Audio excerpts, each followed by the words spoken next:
안녕하세요. 리치캣입니다. 저는 일요일 새벽 6시에 약 15년 정도 하고 있는 독서 모임이 있어요. 예전 분당에 살 때 그 지역분들과 오프라인 모임으로 시작했고, 제가 워낙 발령이 여러 곳으로 나서 돌아다니다 보니 몇 년 전부터는 줌으로 하고 있습니다.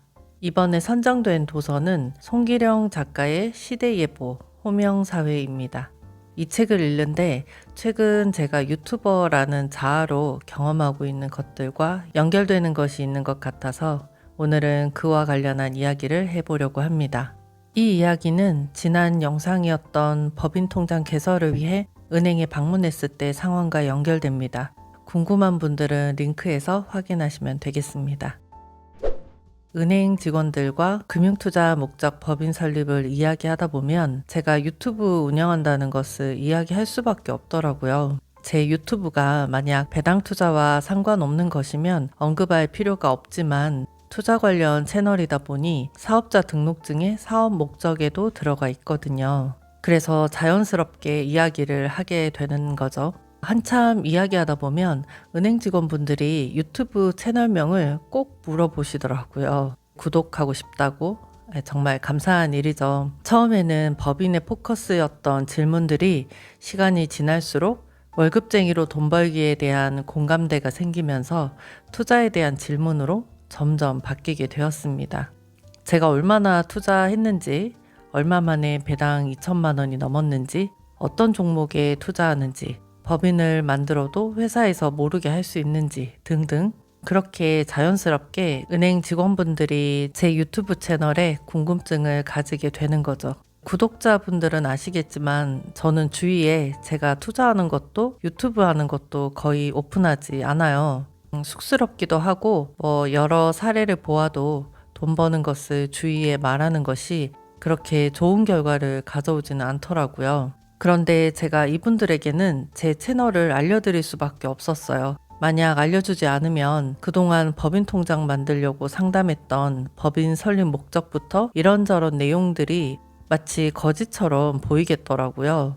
그래서 잠깐 고민하다가 알려드렸죠. 감사하게도 그 자리에서 구독을 누르시더라고요. 이때 제가 좀 신기한 감정을 느끼게 됩니다. 리치캣 유튜브 채널을 알려드렸을 때 채널을 후루룩, 그러니까 구독자 수, 영상 수, 썸네일 디자인 등을 훑어보게 되잖아요. 이게 저의 착각일 수도 있는데 갑자기 저에 대한 신뢰도가 확 올라가는 것 같은 저에 대한 이미지가 좋아지는 것 같은 그런 느낌을 받았어요. 굳이 비유하자면 이런 거죠. 어떤 평범한 사람을 만났는데 그런데 책을, 그것도 금융투자 책을 쓴 작가라는 것을 알게 된 것 같은, 저는 여태까지 이름 땡땡땡으로 몇 살이고 어떤 회사에 근무하는으로 나를 소개했어요. 그러니까 이런 것들이 나의 신분과 신뢰를 보증하는 요소들이었던 거죠. 그런데 처음으로 낯선 이들에게 나의 얼굴과 리치캣 채널을 매칭해서 오픈한 이 경험은 나의 이름, 신분증, 직업보다 나라는 존재를 더 신뢰하도록 해주는 요소라고 할까요? 약간 그런 느낌을 주는 아주 신기한 경험이었습니다. 그러니까 리치캣 채널 안에 몇 년간의 나의 노력이, 애씀이, 성장이 그 안에 다 담겨 있으니 이런 것들이 주민등록증과 신용점수만큼이나 신분과 신용을 보여주는 요소가 어느새 되어 있다는 걸 알게 되는 경험이었어요. 제 안에 묘한 감정이 일렁였습니다. 그걸 뭐로 정의해야 할지 잘 모르겠더라고요. 그러던 어느 날 한 댓글을 읽었습니다. 이렇게 꾸준히 기록하다 보면 자기 역사의 기록이겠지만 누군가에게 도움이 될 거란 막연한 긍정의 의지가 선순환을 일으킵니다. 아, 이거구나 했습니다. 저도 구독자 수 많으면 좋고 좋아요 많으면 좋고 그래서 유튜브 수익이 많이 나면 더 좋겠죠. 하지만 이 채널은 무엇보다 저의 성장에, 노력에, 애씀의 기록으로, 게다가 이 기록이 남에게 좋은 영향을 주면 더할 나위 없이 좋고 라는 마음으로 운영하고 있습니다. 이걸 구독자분들이 알아주시는 게 정말 신기하고 감동이었어요. 이것이 제가 좋아요, 댓글, 구독, 알림 신청을 영상에서 따로 언급하지 않는 이유입니다. 그리고 이 리치캣 채널이 기특하더라고요. 언제 이렇게 커서 창조주인 나를 오히려 든든하게 받쳐주는 그 어떤 요소가 되었나 하는, 그리고 앞으로도 잘 기록해야겠다라는 책임감, 다짐, 뭐 그런 걸 하게 되었습니다.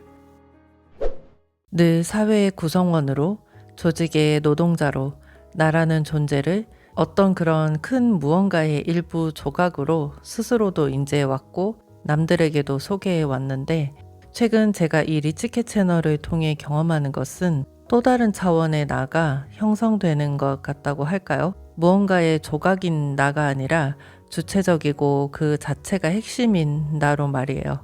이 묘한 두근거림이 무엇인지 정의하지 못하다가 독서 모임 선정 도서인 송기령 작가의 시대예보 호명사회를 읽으며 어렴풋하게나마 이 감정을 깨닫게 되었습니다. 책의 일부를 읽어드릴 텐데요. 여러분도 조직이나 집단 또는 소속의 나가 아닌 온전히 호명할 수 있는 주체적인 나를 저처럼 유튜브가 되든 무엇이 되든 자신만의 방식으로 형성해 보시길 권합니다. 송기령 작가의 시대예보 호명사회. 유동화와 극소화는 조직의 팽창과 수축의 주기를 바꾸는 촉매로 쓰입니다. 세계화로 넓어지는 시장에 대응하고자 조직의 크기는 꾸준히 팽창해 왔습니다. 이제 그 확장기가 저물며 새로운 연결성을 통해 다시 작아지는 수축기로 접어든 것입니다. 이것은 개인이 조직에 가려져 있던 자신의 이름을 다시 되찾게 만듭니다. 불과 200년 남짓의 이러한 조직의 팽창은 반대급부로 개인의 이름을 조금씩 잊게 만들었습니다.